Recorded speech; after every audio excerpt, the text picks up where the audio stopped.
Fala galerinha cinéfila, tudo bem? Eu sou o Bertier e esse é o Take História, aonde toda semana nós vamos colocar um vídeo novo falando sobre a cultura pop, nerd, filmes de ficção, aventura e vamos fazer uma ligação com a história, porque os filmes históricos já estão muito batidos e quase ninguém tem mais paciência para ver.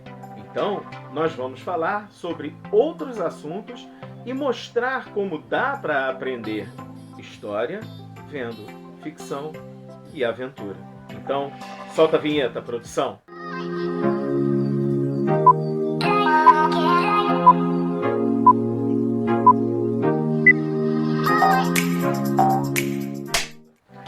Hoje nós vamos falar sobre o filme V de Vingança, que foi lançado e fez um sucesso estrondoso no ano de 2005. Foi produzido pelas irmãs Wachowski. Quem hoje não reconhece quando manifestantes ou pessoas vão às ruas com a máscara de Guy Fawkes? Não é? Todo mundo conhece aquela máscara de olhos negros e o bigode negro, muito utilizada em protestos ao redor do mundo. Tudo isso graças ao filme. O filme pega um personagem histórico que ficou conhecido pela traição da pólvora, aonde ele queria explodir o parlamento inglês. Por que ele queria explodir o parlamento inglês? Porque o parlamento era a representação do poder dos nobres. Mas o parlamento é somente um prédio. E destruir aquele prédio, lógico, não destruiria o parlamento, mas seria uma mensagem ao povo. E é a partir dessa premissa que o filme tem início, não é? Nós vemos de um lado a Ivy Hammond, que é a personagem principal da história, e o personagem V se arrumando para sair. É muito bem construída porque parece que os dois vão se encontrar. E quando nós vemos o desenrolar da história, o V acaba salvando a Ivy das mãos dos Homens-Dedo, que são a polícia secreta do governo da Inglaterra, no período que nós estamos falando. Como é a Inglaterra que nós vemos no filme? É um filme que se passa nos anos 2020, ou seja, seria hoje. A Inglaterra sofreu um ataque biológico onde mais de 80 mil pessoas morreram. Um partido político, o Fogo Nórdico, liderado pelo chanceler Adam Sutler, chega ao poder com um discurso moralizante, totalitarista e conservador, atacando gays, atacando viciados, atacando muçulmanos, porque leva a crer no filme que esses terroristas teriam sido muçulmanos. Então, nós vemos um discurso muito, mas muito parecido com o discurso de 1933 de Adolf Hitler, quando ele, junto à sua SS, vão para as ruas para combater os movimentos grevistas e, principalmente, os comunistas.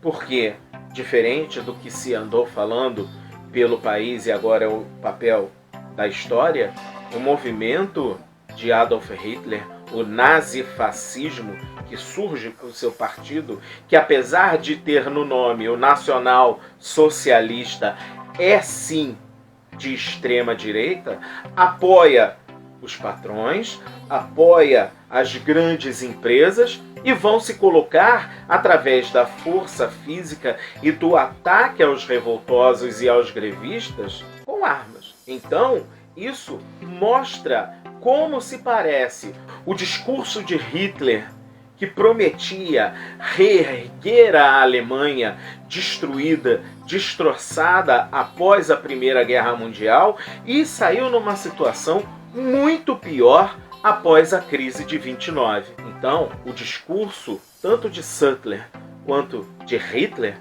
é o mesmo: recuperar a imagem da nação através de um movimento conservador, extremista, fascista, aonde se utilizaria a força de um serviço secreto, a força militar, para controlar as pessoas que seriam contra o sistema. Nós vemos aí um primeiro ponto de ligação entre a história geral e a história ficcional.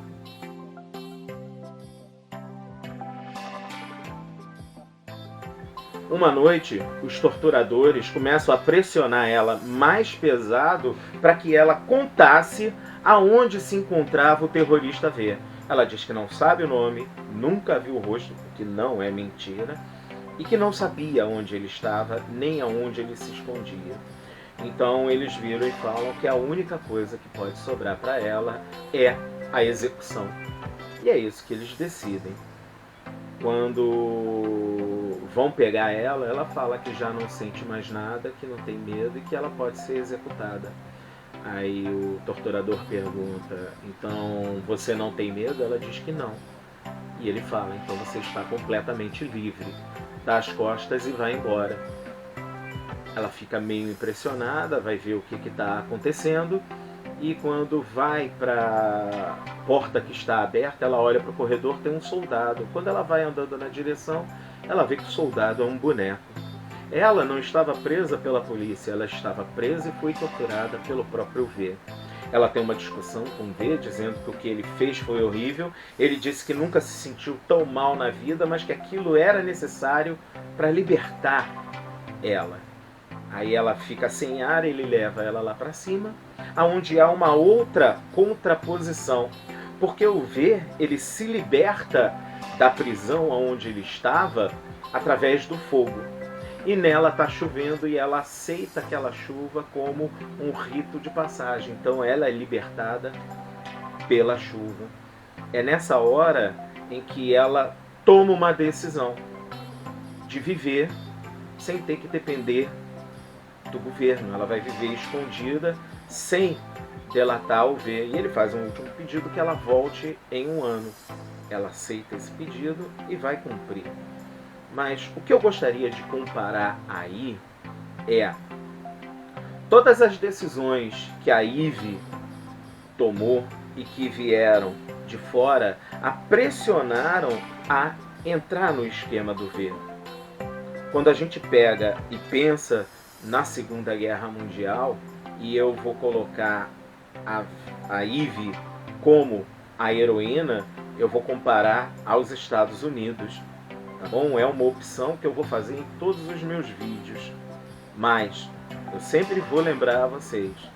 O exército que levou a vitória e a derrocada do exército alemão na Segunda Guerra Mundial foi o exército da União Soviética. Foi quando Hitler perdeu tempo, mais de 1 ano em Stalingrado, tentando derrotar os russos, tomar a capital da Rússia, e não conseguiu. Eu sei que a Stalingrado não é a capital da Rússia, mas era o caminho que os alemães tinham que passar. E Stalin decidiu que dali eles não passariam, e não passaram.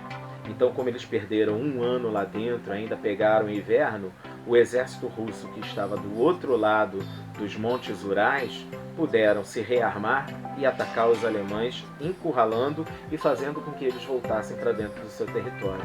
Daí, os americanos, franceses da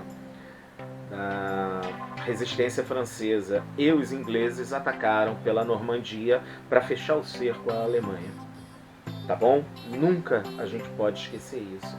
Mas o que eu quero lembrar é que os Estados Unidos da América não queriam entrar no conflito em 1939 e em 1941 acabaram entrando na Segunda Guerra Mundial pelo ataque japonês, que não tinha nada a ver com a Alemanha, essa entrada dos americanos, dos norte-americanos, mas eles se viram obrigados pelo ataque sem provocação dos japoneses ao território norte-americano.